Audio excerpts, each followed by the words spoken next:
Hello, this is a demonstration of the Cuckoo Hashing algorithm using the Menagerie Deck from the CS2Mulch project.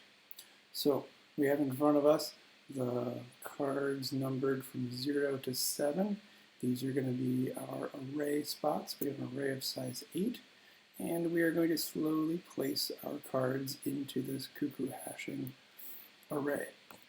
Now, the first card we place is the pangolin, and the pangolin starts off, we look at the gold numbers first. That's our first hash of the word pangolin, and so on the bottom we're going to place it in the 4 spot. Next card we're going to place is a whale, and the whale happens to have a 0 for the gold number, so it goes in the 0 spot. Okay, our third card is the quail. Quail hashes to number 6 on the gold hash function, and we place it over here under the 6. Our fourth card is the porcupine. It's going to be placed down here under the 1 for the gold hashing. Fifth card is the bison, and the bison needs to be placed in the 6th spot. Oh, there's somebody already there. Looks like it's time to get that quail out of the way. The quail then goes to the top using its second hash function, the white background. You're going to place it in the 0 spot, and the bison gets to be placed in the 6th spot. This is the cuckoo part, where we kick someone out of our spot if they're already there. So rhinoceros is hashed to 5, so it gets to go in the 5 spot. There's no one else there. Now the dog also gets hashed to 5, and so the dog kicks out the rhinoceros, and the rhinoceros goes up here using its second hash function to be in the 6th spot. Okay, so the viperfish hashes to 0, but there's already a whale there, and so the whale gets to move up here to the 5 spot, and the viperfish can be down in the 0 spot on the bottom. So, oh, the donkey. The donkey comes in and says, I need to be in the 6th spot. There's already a bison there. So the donkey is the cuckoo and kicks out the bison. The bison goes over to the 3 spot above.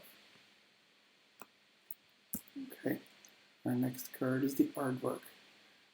Aardvark comes in and says, dog, you're in my spot. Well, the dog moves up here to the 4 spot on the white side. The boar comes in. The boar says, oh, I need to be in the 4 spot. There's already a pangolin there. Pangolin, get out of my way. Pangolin says, well, I need to be in the 4 spot up here, but there's already a dog in that spot. And so the dog has to get out of the way. And the dog comes down to the 5 spot, and the 5 is already occupied, so the aardvark has to move over to the 0 spot. Well, it turns out there's a quail already there, and the quail needs to go to the 6th spot. And the 6th spot is already occupied by the donkey. Well, the donkey needs to go up to the 6th spot on the top. And the donkey, the rhinoceros, needs to come down to the 5 spot. And the 5 spot is already occupied by the dog. Well, the dog needs to go to the 4 spot, and the 4 spot's already occupied by the pangolin. And the pangolin needs to move to the 4 spot, but the 4 spot's occupied by the boar.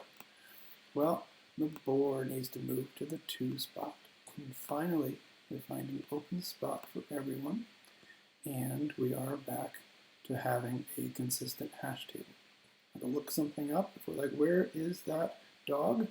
The dog would hash to a 5, but it doesn't find it, and so we would check the other hash number for a dog is 4. We would look over here and we would find it. So yes, we could verify exactly where that dog is in our hash table in constant time.